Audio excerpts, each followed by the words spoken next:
UMKM Songko Reca, Bayangkari Cabang Bone.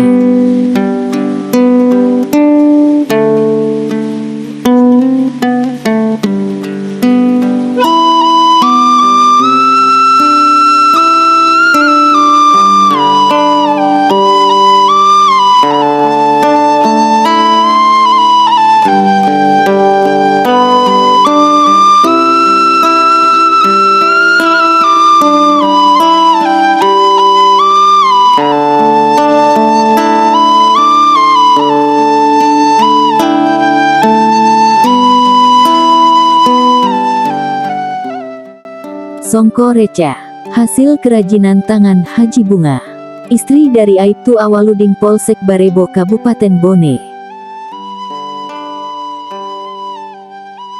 Songko Reca terbuat dari serat pelepah daun lontar. Dengan cara dipukul-pukul atau direka-reka pelepah daun lontar tersebut hingga yang tersisa hanya seratnya. Serat ini biasanya berwarna putih, akan tetapi setelah 2 atau 3 jam kemudian warnanya berubah menjadi kecoklat-coklatan.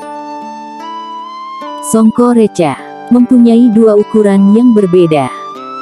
Umumnya songkok terbuat dari berbagai macam kain, namun berbeda dengan songkok khas Bugis Bone yang dikenal dengan nama Songko Reca.